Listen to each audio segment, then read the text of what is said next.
people talk about racism, but they don't talk about economic warfare. Because they don't understand it. Yeah. They don't understand that someone is deliberately keeping you from organizing your economics. It comes in how you deal with housing. It comes in... I think there's access to loans, man, specifically for business. business. That's the critical one. That's the killer. The man. banking. That's the whole thing what they call redlining. The government makes maps, right, that bankers look at and says, okay, people who live in this zone, the green zone, we can get them loan. People in the blue zone, we can give them certain kind of loan. But the people in the red zone, we don't give them no loan. And that's almost always us.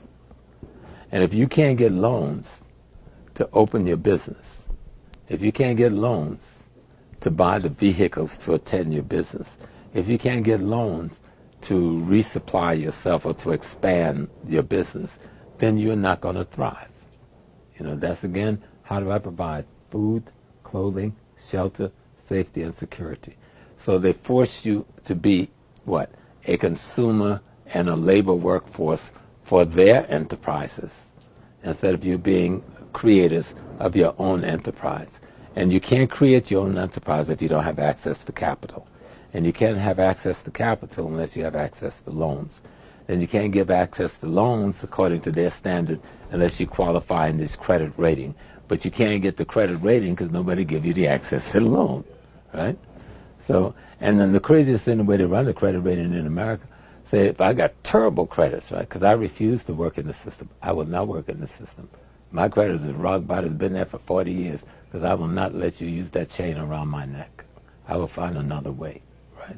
But if you can't get access to the loans, then they tell you, okay, we'll give you a credit card, but we're going to charge you a higher interest. You're the one who can't pay now, but I'm going to charge you the higher interest than somebody who can pay. That is stupid, but that is a debilitating way of keeping you out of the marketplace, keeping you from getting back. So what Dr. Anderson said, let's find our own ways to aggregate. Aggregate simply means to bring our monies together. That's where credit unions come in the black community. And credit unions could then evolve through amalgamation, again, coming together to become banks. And then the banks, of course, can service that community's interests around the acquisition of land, their ability to pay for the labor they need, and so forth. We need to study, but not so much study. We need, because the average person knows exactly what they need. It's just that they can't get it. They know they need the labor. They know they need the opportunities for loans, but how can you get the loans, right? How do you get that opportunity? So it's up to us to recreate ourselves economically. And a lot of people are trying to do it. Let's not put our people down. We spent last year better than $2 trillion because we made better than $2 trillion. There's only 11 nations in the world that had more surplus money than that. Okay. Our problem is ours is not organized. And that's what Dr. Anderson is talking about, aggregating, organizing your money. The key in culture is unity. How do we work together in harmony? Unity and harmony. And that is when you establish what do we have? What is our content? I mean, what are the things we have that is useful for our development? And then you have to come together and determine what is our intent? What do we intend for the content? Let's go back to our own way. Let's begin to look deeply into Africa. Everybody identify themselves with their people except us. You watch a TV show and you see everybody's in kind of like expressing their cultural thing. We express in white culture in some form or another. You know? No. How do we unite ourselves around the guaranteeing of food, clothing, shelter, safety, and security for ourselves and our family? Getting control of land, labor, and resources. Controlling economic, politics, and culture where we are. Malcolm described this as black nationalism. You don't have to use a label for it. Just do it. Find out how to best do it. And it has to start with, you can't say you can do your own thing and then have unity. You can't do that. That don't work. I can let you do your thing and you do your thing. That's disunity. And we're the only community that really talk about that, let everybody do their own thing. How can you say you respect Africa, but there's nothing in your life African guiding you?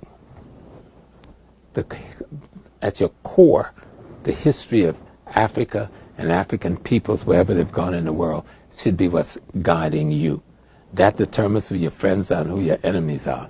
History will tell you the story. It'll erase the mystery. You won't be confused about who I should ally myself with.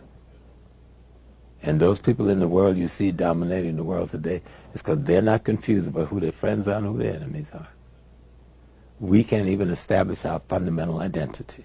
Oh, well, I got a little Irish blood, or I got a little British blood, or I got a little French blood. Okay, let me get the knife. Show me where the French one is and where the black one is, and we'll separate them out for you, and then you can make some choices, you know? But the fundamental is, we live in the United States of America.